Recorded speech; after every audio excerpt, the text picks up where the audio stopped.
تنزيل من رب العالمين.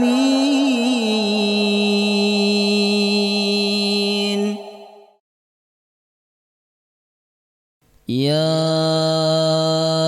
أيها الذين آمنوا إذا قيل لكم تفسحوا في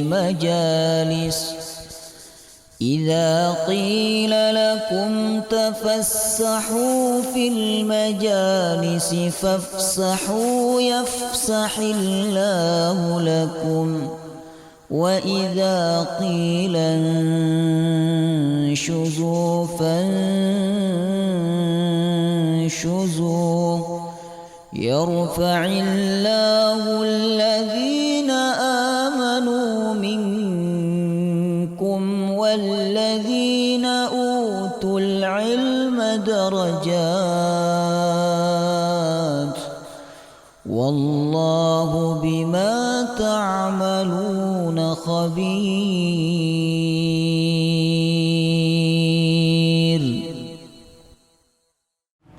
بسم الله الرحمن الرحيم. السلام عليكم ورحمة الله وبركاته.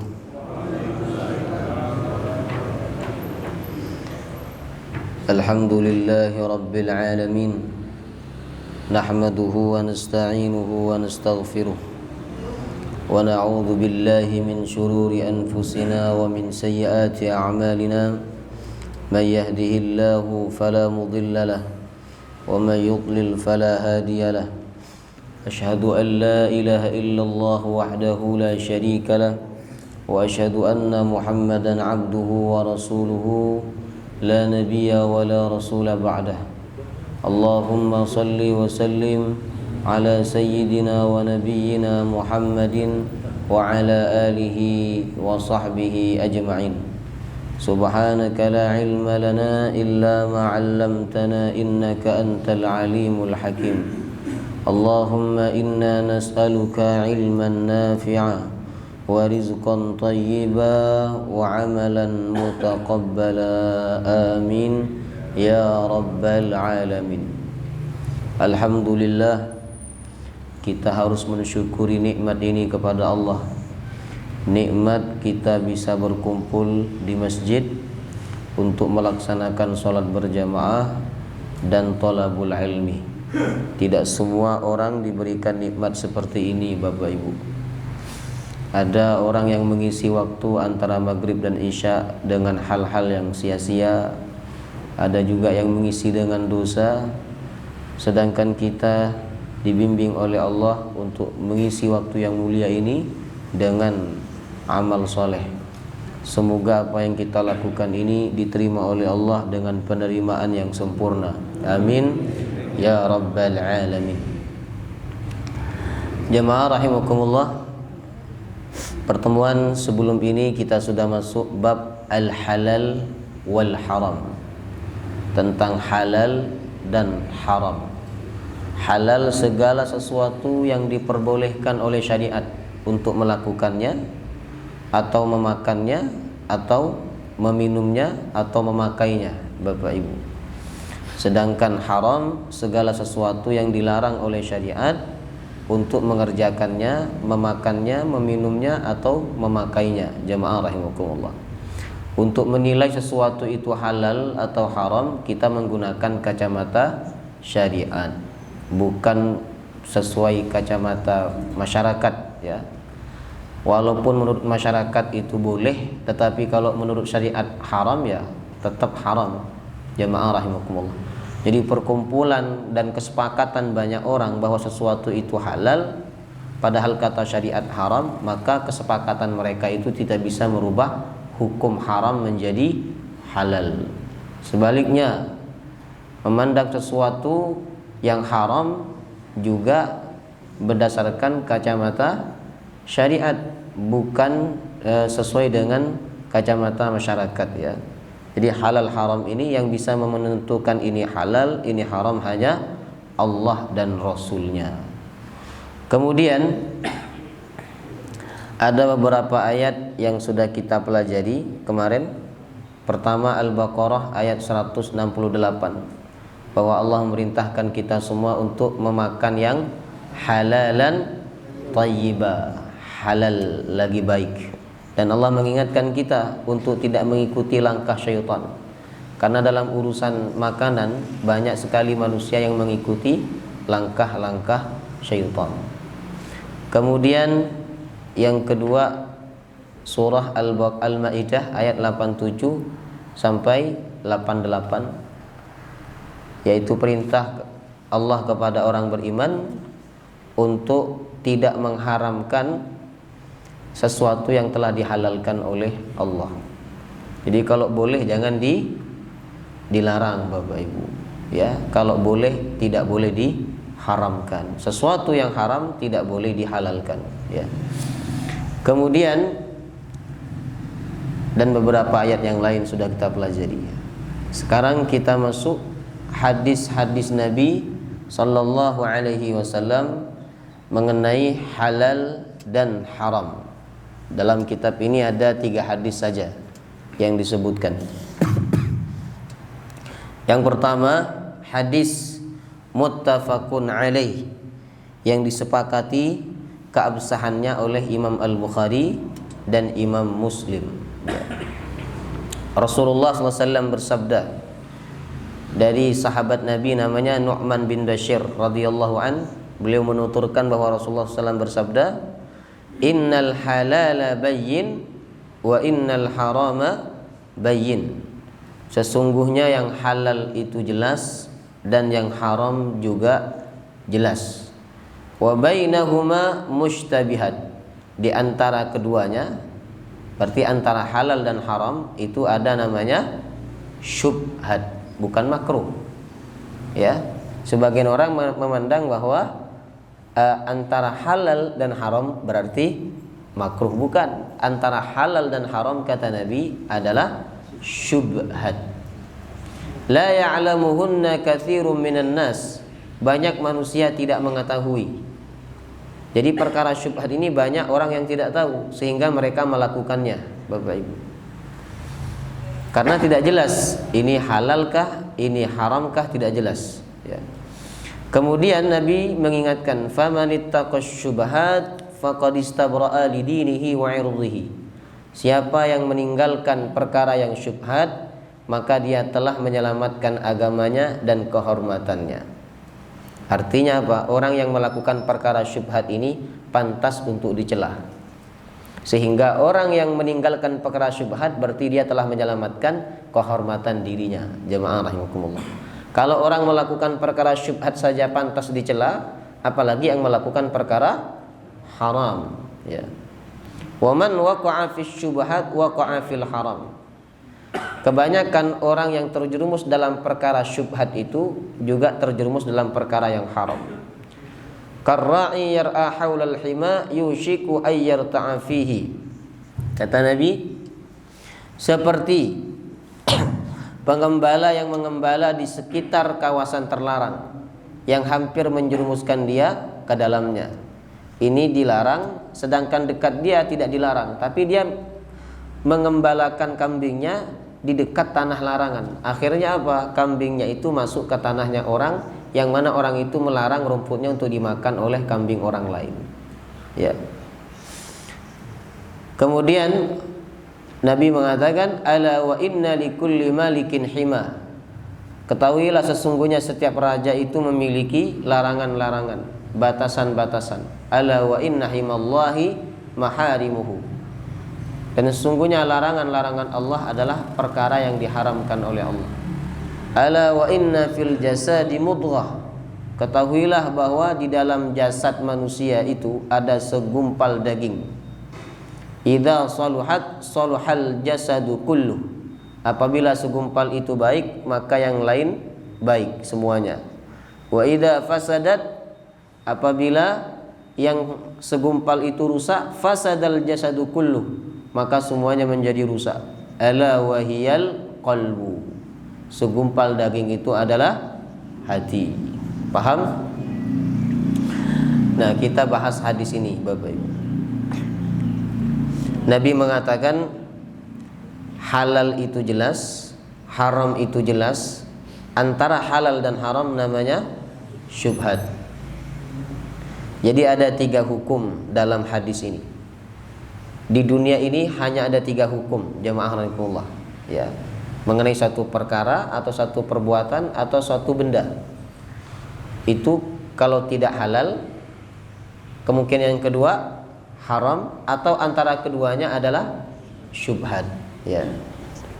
Syubhat ini artinya remang-remang, samar-samar, Bapak Ibu, ya.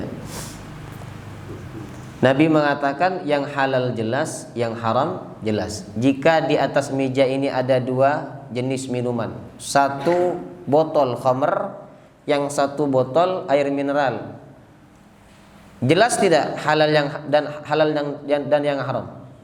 Jelas. Mana yang halal? Air mineral. Yang haram? Yang khamr, jamaah. Jelas. Jadi itu yang dimaksud oleh hadis Nabi, innal halala bayyin wa innal harama bayyin. Yang halal jelas dan yang haram juga jelas, jemaah rahimakumullah. Makanya orang Islam ini harus tahu, oh ini jelas halal ini, ya kan? Nggak usah ragu-ragu. Kalau udah halal nggak usah ragu-ragu, halal, jemaah rahimakumullah. Haram juga begitu, nggak usah ragu-ragu. Ini haram apa halal ya? Haram apa halal? Enggak usah ragu-ragu. Kalau menurut syariat itu sudah jelas haram, maka kita katakan haram dan kita tinggalkan. Jemaah rahimakumullah. Ya. Kemudian di antara halal dan haram itu ada hukum namanya syubhat. Ini yang paling banyak, Bapak Ibu. Sehingga manusia banyak terjerumus dalam perkara-perkara yang syubhat. Contoh, ada 1 botol khamr, 1 botol air mineral, ada 1 cangkir air putih. Tapi cangkir ini juga digunakan oleh seseorang untuk menuangkan air khamr. Nah, ketika kita hendak meminum air yang ada di dalam gelas itu, kita ragu-ragu, remang-remang.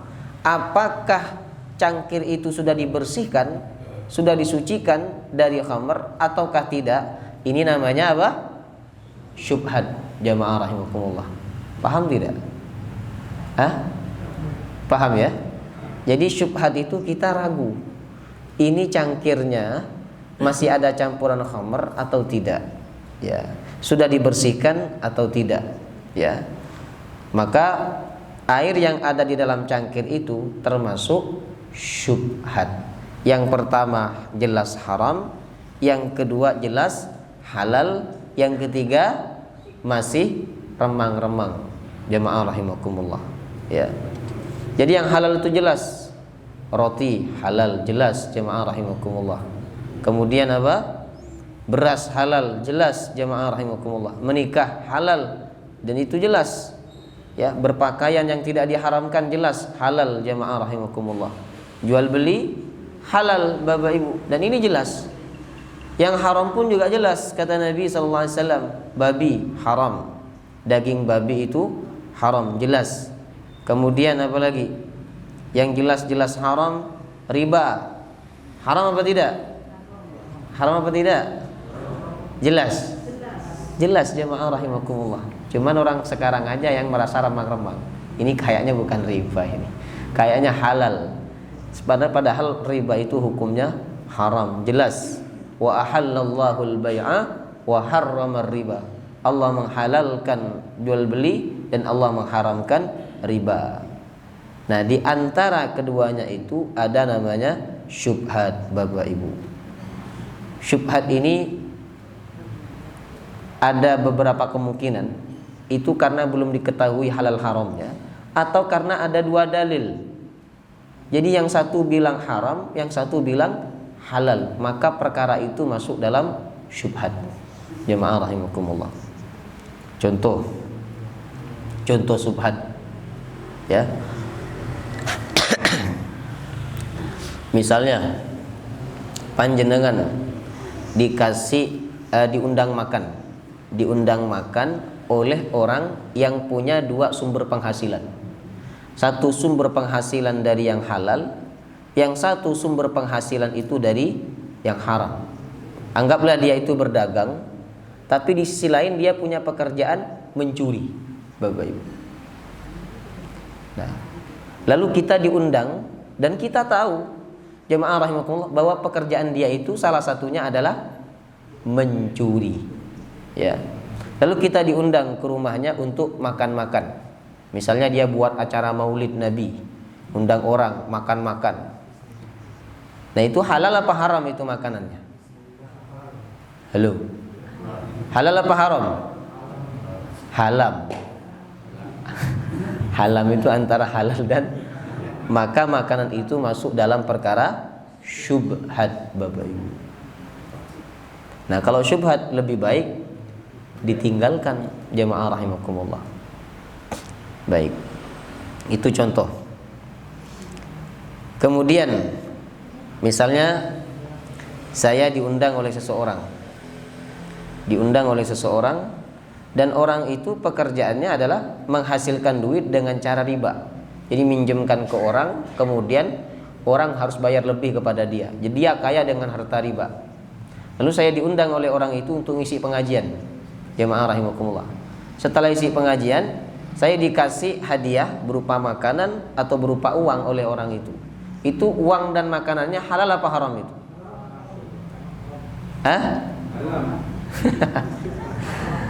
Saya tidak tahu uang itu dari hasilnya yang haram ataukah dia punya hasil yang halal yang saya tidak ketahui. Nah, maka uang itu termasuk dalam kategori syubhat, jamaah rahimakumullah. Ya. Contoh lagi, Pak Suparman jadi kiai. Contoh. Tapi syaratnya istrinya harus 2. Itu kiai. Kalau istrinya 1 masih ustad. Nah, itu kiai terkenal di Sukun, bahkan di Kota Malang, ya kan? Nah, didatangin oleh Abah Anton. Kan beliau sekarang lagi jadi calon wali kota. Didatangi oleh Pak Anton. Nah, sama Abadi, Abah Anton Dimyati. Ya.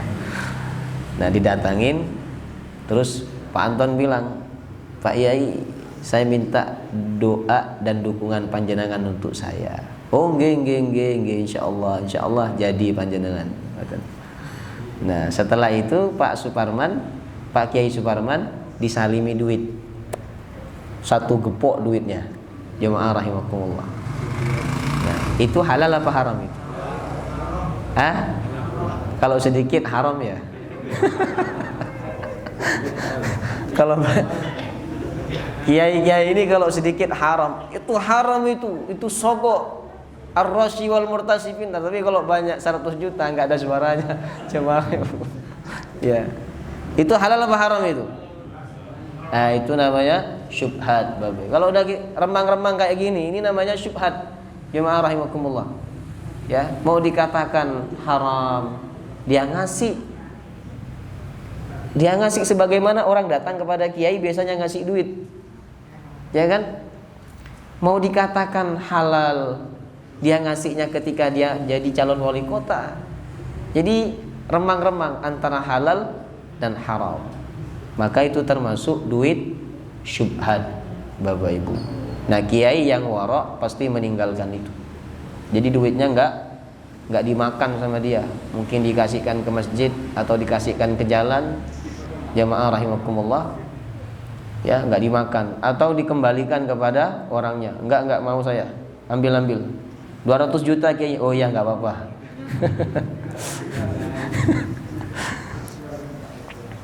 Itu contoh syubhat, jamaah rahimakumullah. Kemudian termasuk juga perkara yang didebatkan oleh ulama antara boleh dan tidak boleh, itu masuk perkara syubhat. Contohnya rokok. Rokok itu kalau menurut saya dia termasuk dalam perkara syubhat.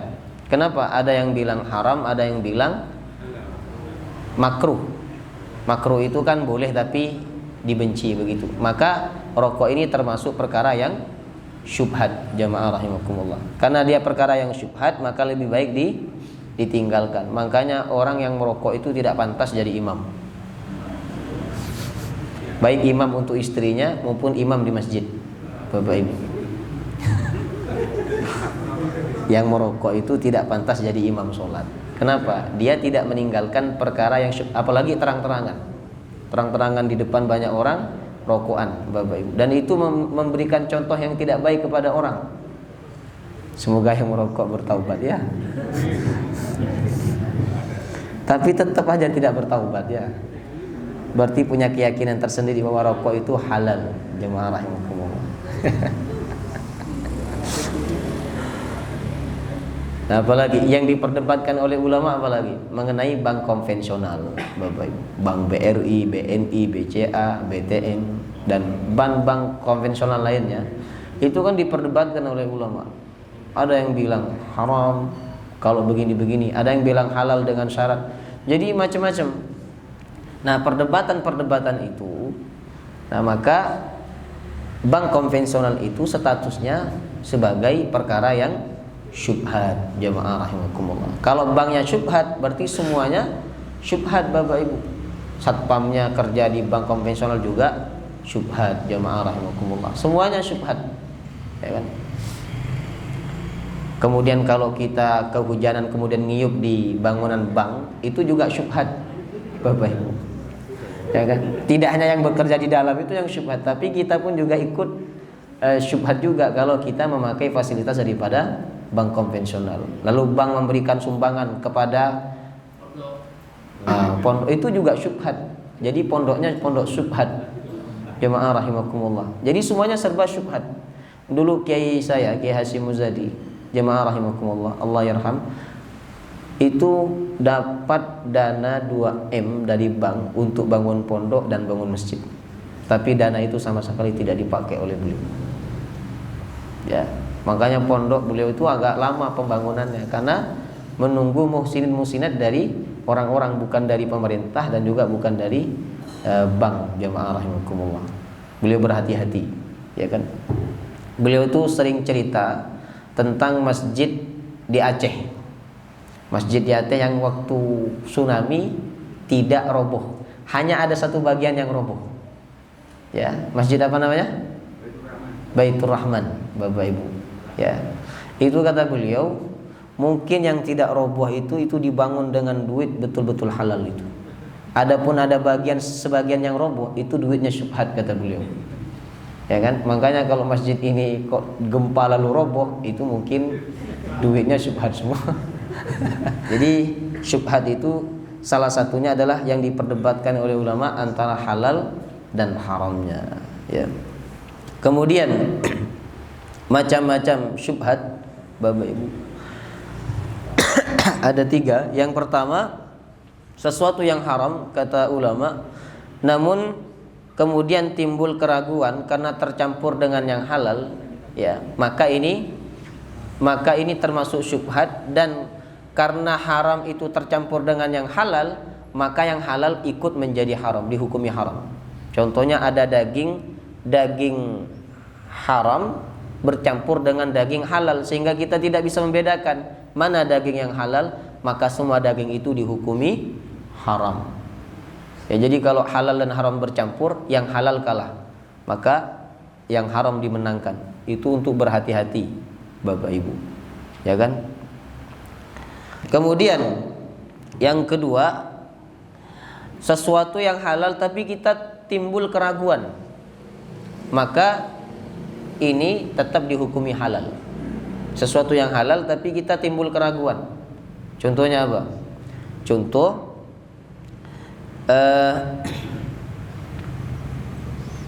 menikah itu kan halal.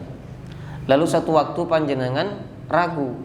Setelah beberapa waktu menikah, panjenengan ragu apakah sudah menjatuhkan talak ataukah tidak kepada istri panjenengan. Maka itu dikembalikan kepada hukum asalnya, yaitu tetap sah pernikahannya.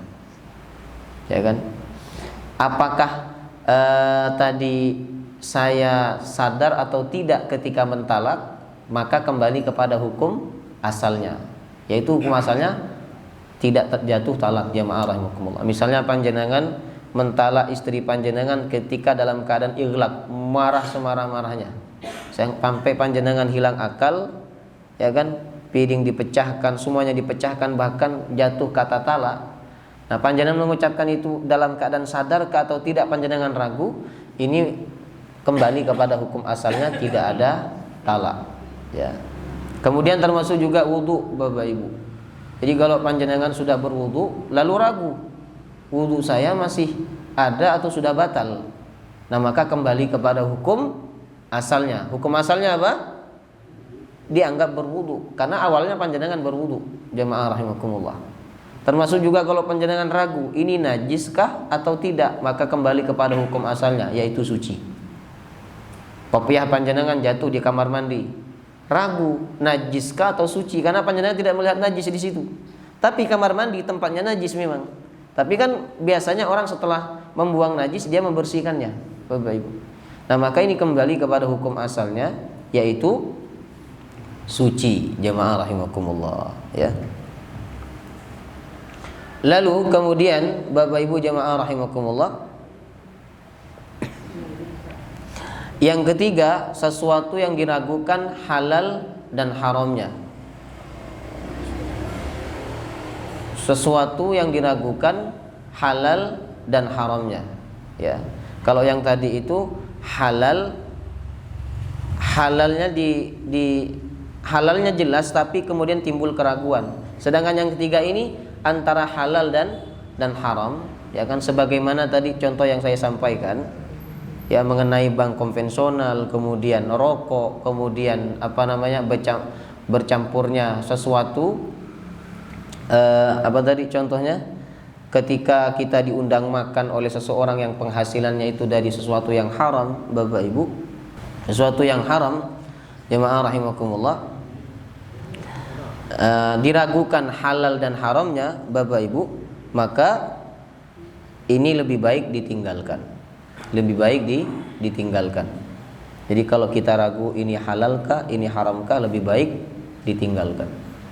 Ini berdasarkan hadis riwayat Imam Al-Bukhari bahwa Nabi SAW ketika masuk ke rumahnya, Nabi mendapati kurma di atas tikarnya. Nabi nggak tahu siapa yang ngasih kurma itu. Lalu Nabi meninggalkan, artinya tidak memakan kurma itu. Kenapa? Karena beliau takut kurma itu kurma sedekah, sedangkan beliau tidak boleh menerima sedekah. Nabi dan keluarganya tidak boleh menerima sedekah, Bapak Ibu. Termasuk juga misalnya Habib itu betul keturunan Nabi, dia nggak boleh menerima sedekah, dia bolehnya menerima hadiah, jamaah rahimakumullah.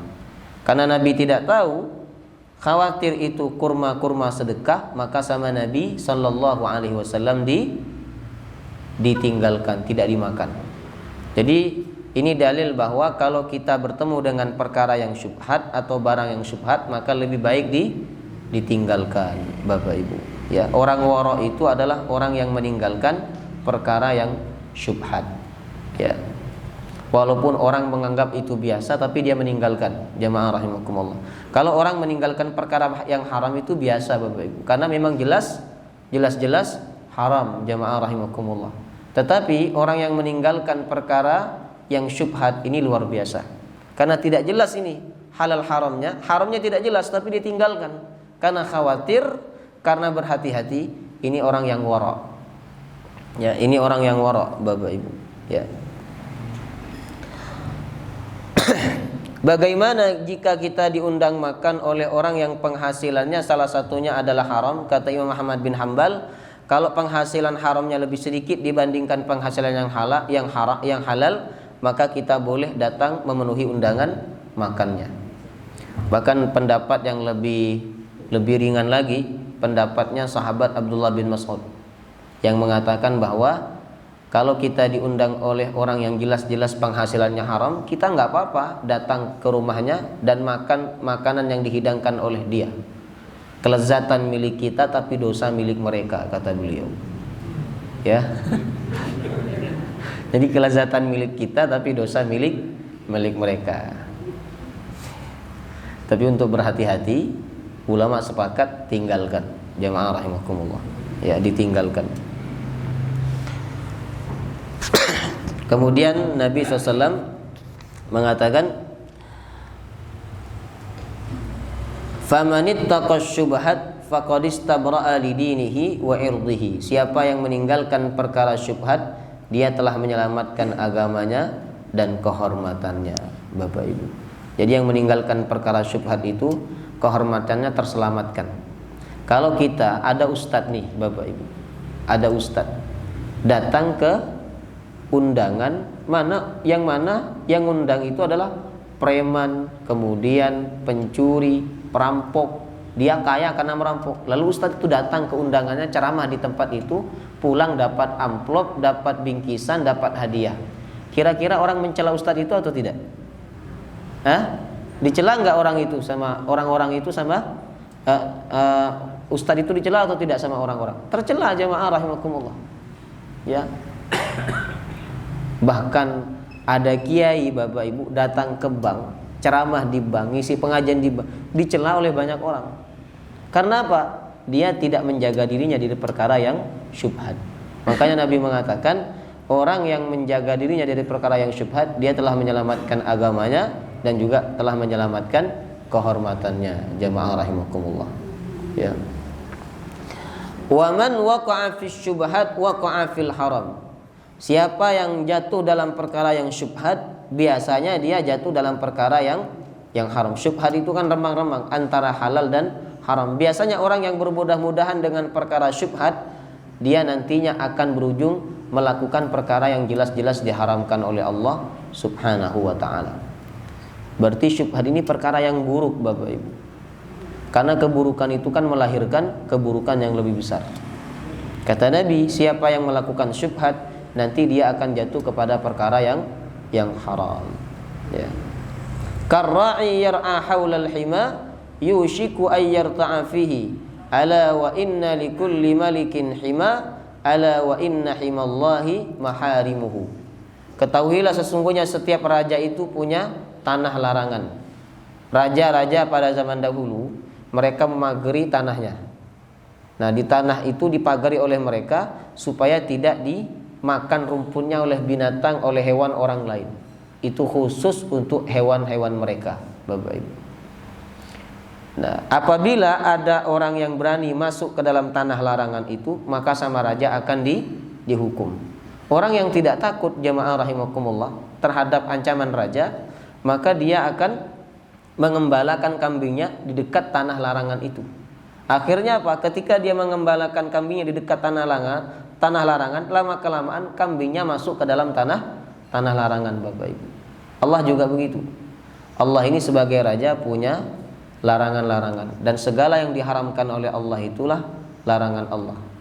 Makanya kita dilarang oleh Allah mendekati perkara-perkara yang dapat mengantarkan kita kepada yang haram, Bapak Ibu. Ya, dilarang oleh Allah. Ya.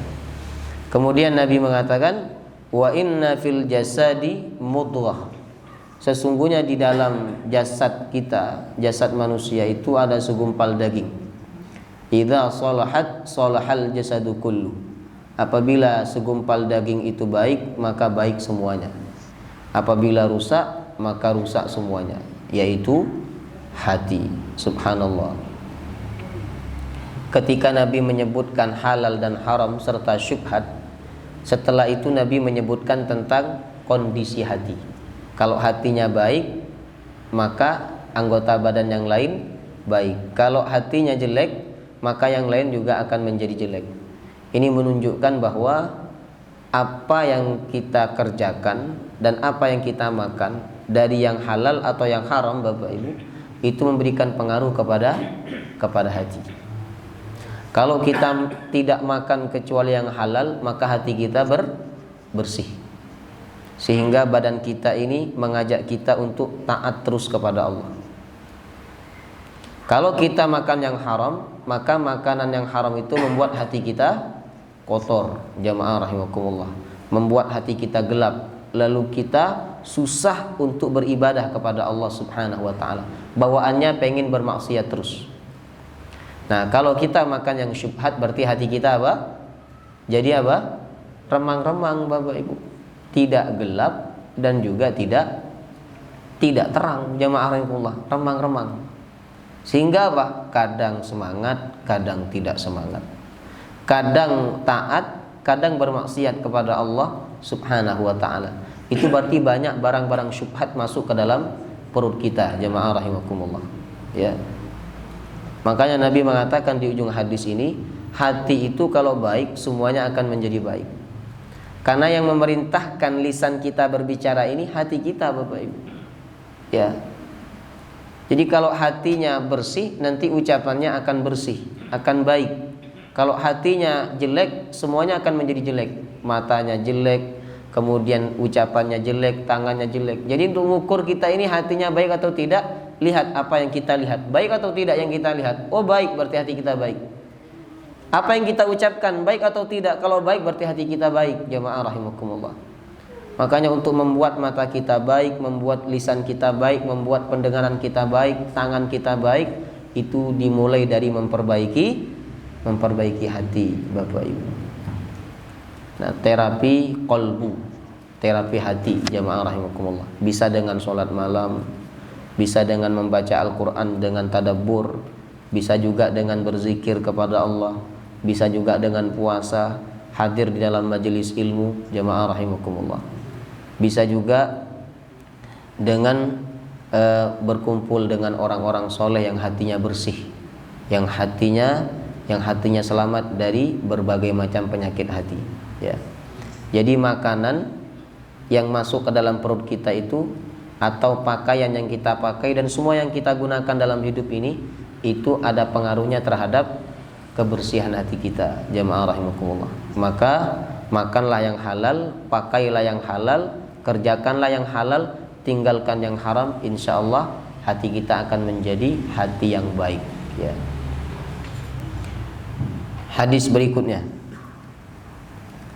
hadis riwayat Imam Al-Bukhari dan Imam An-Nasai, dari sahabat Abu Hurairah radhiyallahu anhu, bahwa Rasulullah SAW bersabda, "Ya'ti 'alan nasi zamanun la yubalil mar'u ma akhadha minhu aminal halal am minal haram."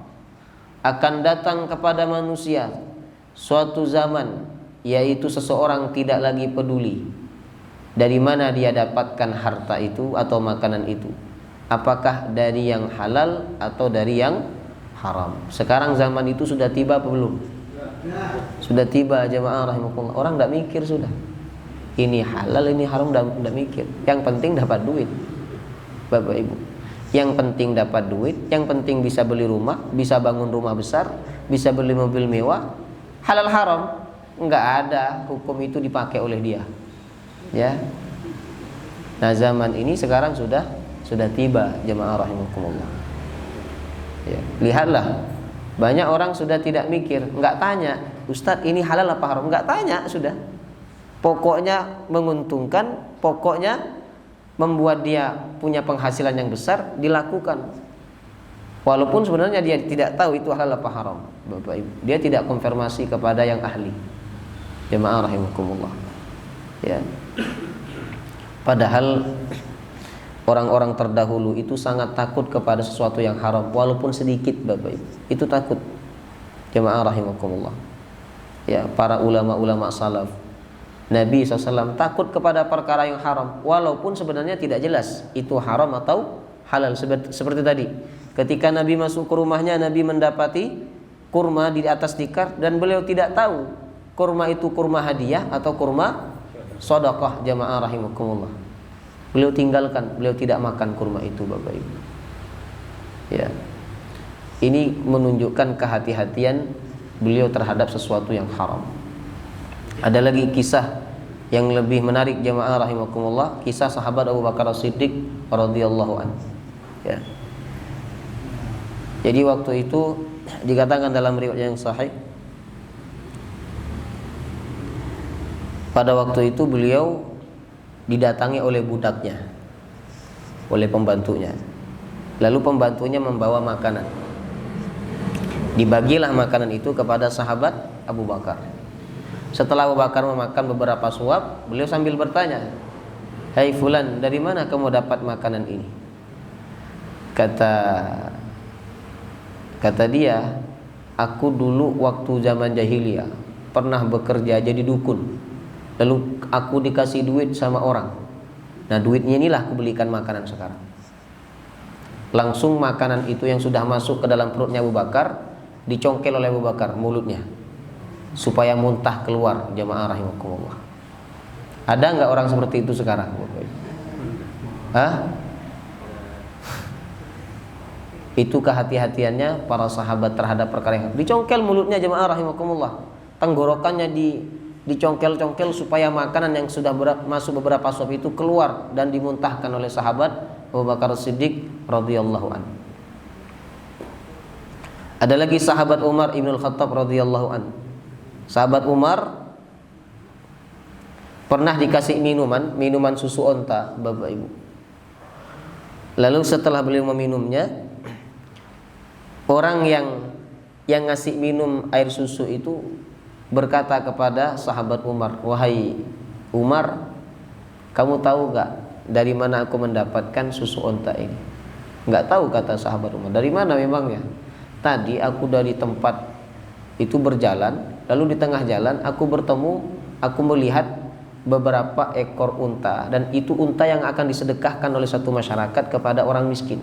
Aku lihat unta itu banyak air susunya, maka aku peras, aku ambil, dan sekarang aku kasihkan kepada engkau. Kata sahabat Umar, beliau istighfar kepada Allah, kemudian beliau mencongkel tenggorokannya supaya susu yang sudah masuk itu keluar, Bapak Ibu. Subhanallah. Jemaah rahimakumullah. Jadi mereka tidak mau ada barang haram masuk menjadi daging di dalam tubuh mereka. Ya. Kalau kita kan nggak, sudah terlanjur ini. Sudah terlanjur, berarti rezeki saya nggak apa-apa, insya Allah dimaafkan sama Allah. Ya kan? Itu karena kita mengentengkan, Bapak Ibu. Ya, orang-orang terdahulu itu sangat takut kepada sesuatu yang haram. Jamaah rahimakumullah. Para wanita ketika suaminya mau berangkat kerja, wanita-wanita solihah itu pesan kepada suaminya apa? Ittaqillah fi rizqina. Bertakwalah kepada Allah dalam kau mencarikan rezeki buat kami, wahai suamiku. Fa inna nasbiru 'alal ju' wa la nasbiru 'alan nar. Kami ini bisa bersabar atas lapar, tapi kami tidak bisa bersabar atas api neraka. Ini istri zaman dulu. Kalau sekarang beda, jemaah rahimakumullah. Ya. Inilah kehati-hatiannya ulama, orang-orang soleh, orang-orang yang dekat kepada Allah terhadap makanan yang haram, Bapak Ibu. Makanya wajar doa mereka itu dikabulkan oleh Allah. Anak-anak mereka soleh, solehah, sukses jadi ulama. Karena makanan yang mereka makan dan mereka berikan kepada anak mereka itu betul-betul halal, jemaah rahimakumullah. Tidak ada yang syubhat apalagi yang haram. Ya. Kemudian hadis yang terakhir, pengaruh makanan haram, Bapak Ibu. Di antaranya disebutkan dalam hadis ini, yaitu ada seorang laki-laki yang melakukan perjalanan jauh. Dia berdoa kepada Allah ketika menjadi musafir. Padahal musafir ini kan doanya mustajab. Tapi doa dia itu tidak dikabulkan oleh Allah SWT. Dia sudah berdoa dengan sungguh-sungguh kepada Allah, tapi tidak dikabulkan. Kata Nabi, bagaimana dia bisa dikabulkan doanya, sedangkan makanannya haram, minumannya haram, pakaiannya haram, dan dia dikenyangkan dengan sesuatu yang haram. Jadi salah satu dampak buruk dari makanan atau perkara yang haram kita lakukan itu, jemaah rahimakumullah, adalah menjadi sebab doa kita tidak dikabulkan oleh Allah. Ya, menjadi sebab doa kita nggak dikabulkan oleh Allah. Kita berdoa di depan multazam, di depan Ka'bah, tidak dikabulkan oleh Allah karena ada barang haram masuk atau kita pakai dalam kehidupan kita, Bapak Ibu. Nah, maka hati-hati dengan perkara yang haram. Ada lagi sahabat Nabi SAW mati di satu peperangan, lalu sahabat semuanya mengatakan, ya Rasulullah, ini mati syahid, ini mati syahid, ini mati syahid. Kata Nabi, yang ini nggak mati syahid, ini masuk neraka karena dia pernah mengambil harta rampasan perang sebelum dibagikan.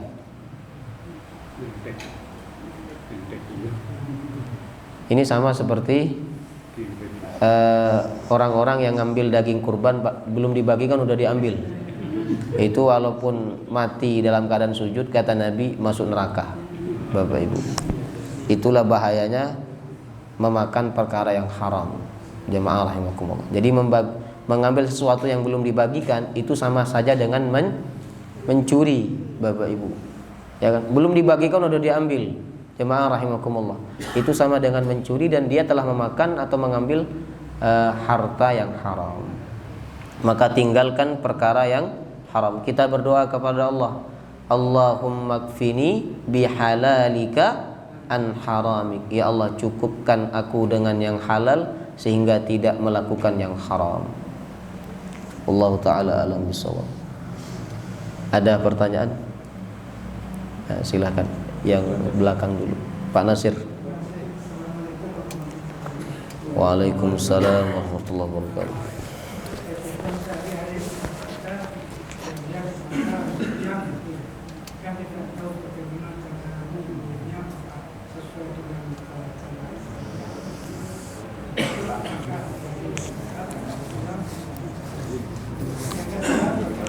Yang pertama tadi apa? Yang pertama tadi belum jelas.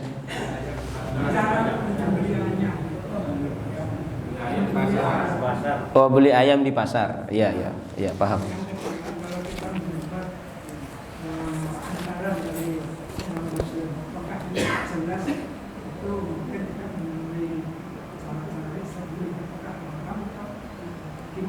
Oh, hantaran. Pemberian dari non muslim, tetangga non muslim. Yang pertama, beli ayam di pasar. Kan tidak tahu kita cara nyembelihnya gimana. Itu disembelih pakai bismillah atau tidak? Atau jangan-jangan ayam mati itu. Memang sudah mati. Ayam mati nanti kena virus, mati semua tapi dijual, bawa ke pasar. Bapak Ibu, wallahu taala alam. Jadi mengenai sembelihan hewan, ulama berbeda pendapat. Kalau dalam pendapat jumhur ulama, menyembelih hewan itu wajib nyebut bismillah. Tapi dalam pendapat mazhab Syafi'i tidak wajib. Nyembelih hewan itu sama seperti kita makan. Kita ucap bismillah ketika makan, hukumnya apa? Sunnah. Jemaah, maka dalam mazhab Syafi'i nyembelih hewan mengucapkan bismillah itu hukumnya sunnah. Yang tidak boleh itu kalau nyebut nama selain Allah. Dengan Tuhan Yesus Kristus aku sembelih engkau, itu yang tidak boleh dimakan dagingnya. Tapi kalau tidak nyebut nama apa-apa, boleh-boleh saja. Itu pendapat mazhab Syafi'i. Nah, kalau kita tidak tahu dia nyembelihnya nyebut bismillah atau tidak, maka nanti ketika kita makan daging ayam itu, kita usahakan sebut bismillah, bismillah. Ya, bismillah. Gak usah ditanya jenengan nyembelihnya pakai bismillah atau tidak. Insya Allah kalau dia orang muslim, nyembelih pakai bismillah, Bapak Ibu. Insya Allah. Sejelek-jeleknya orang muslim ini, kalau nyembelih hewan pasti nyebut, sekalipun dia tidak sholat, kalau nyembelih hewan mesti nyebut bismillah. Jemaah rahimakumullah, masih ingat sama Tuhannya, Bapak Ibu. Ya. Yang kedua, kita dikasih makanan oleh non muslim. Itu makanannya halal apa haram? Kalau kita lihat yang dihantarkan itu makanan halal, ya kan? Ayam, kambing, sapi, ya. Daging ayam, daging kambing, daging sapi, maka kita kembalikan kepada hukum asalnya. Ya, yaitu halal. Halal, jemaah rahimakumullah. Ya. Kecuali kita tahu bahwa dia itu sehari-hari makannya babi, ya kan? Sehari-hari makan, lalu sesuatu waktu mengantarkan daging ayam ke rumah panjenengan, itu panjenengan perlu ragu. Berarti daging itu khawatir dimasak dengan minyak babi atau dengan kuali yang dimasak juga dengan daging babi, ya. Nah, maka itu masuk dalam perkara yang syubhat. Kalau syubhat berarti lebih baik ditinggalkan. Ada Pak Mundri mau tanya apa? Ini Ustaz, apakah bisa dikatakan Rasulullah itu pernah melakukan sedekah? Contoh yang Ustaz kisahkan kemarin itu bahwa Rasulullah pernah diundang oleh Yahudi disuguhi daging. Nah, Rasulullah itu lebih mengutamakan akhlak mungkin itu. melaksanakan sepakat daripada ya contohnya seperti Pak Nasir tadi yang contoh saya. Baik. Begini kata Imam Ahmad bin Hambal mengenai hadis itu, ya, tetap penghasilan orang Yahudi ini, ya, yang lebih banyak itu dari perkara yang halal, yang riba itu sedikit, Bapak Ibu, orang-orang Yahudi. Dan tidak semua orang Yahudi itu melakukan perkara yang riba, jamaah rahimakumullah. Ya, tidak semua orang Yahudi itu melakukan perkara yang riba. Jadi kalau yang haram sedikit dia hasilkan sedangkan yang halal lebih banyak, maka kita memenuhi undangannya, itu tidak termasuk syubhat. Ya. Tapi kalau haram dan halalnya 50-50, Bapak Ibu, ini masuk dalam perkara yang syubhat. Nah, syubhat lebih baik ditinggalkan. Kemudian dalam hadis juga disebutkan bahwa Nabi SAW tidak sampai memakan daging itu karena daging itu bercampur dengan racun. Allah sengaja mendatangkan Nabi untuk menunjukkan kemujizatan Nabi SAW, bahwa Nabi tidak mempan racun, Bapak Ibu. Jadi tetap kita kembali kepada kaidah hadis tadi bahwa syubhat yang tidak jelas halal dan haramnya lebih baik ditinggalkan. Ya, ditinggalkan, jamaah rahimakumullah. Ya. Ada pertanyaan lagi? Ya, silakan Pak Win.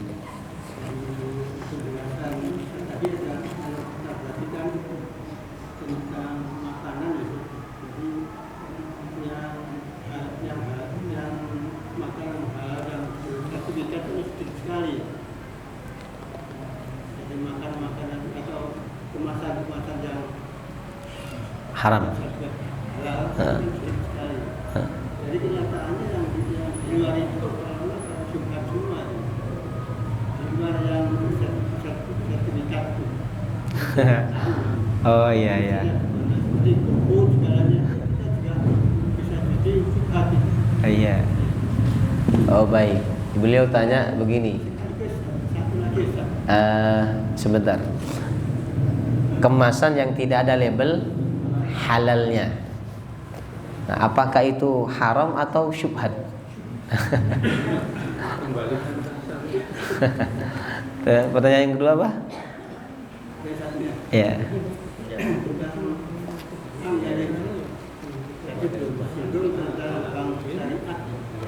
Jadi kalau saya berangkat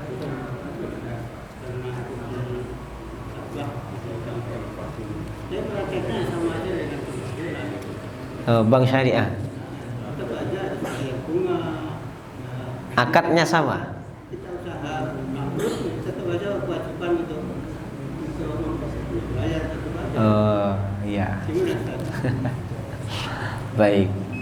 Yang pertama, kemasan yang tidak ada label halalnya, berarti haram itu. Tidak, ya. Begini, kalau kita lihat komposisinya aja. Ya, komposisinya apa? Tepung, gula, macam-macam. Ya, oh itu halal. Bismillah halal. Karena ukuran halal dan haram ini bukan karena ada labelnya, bukan.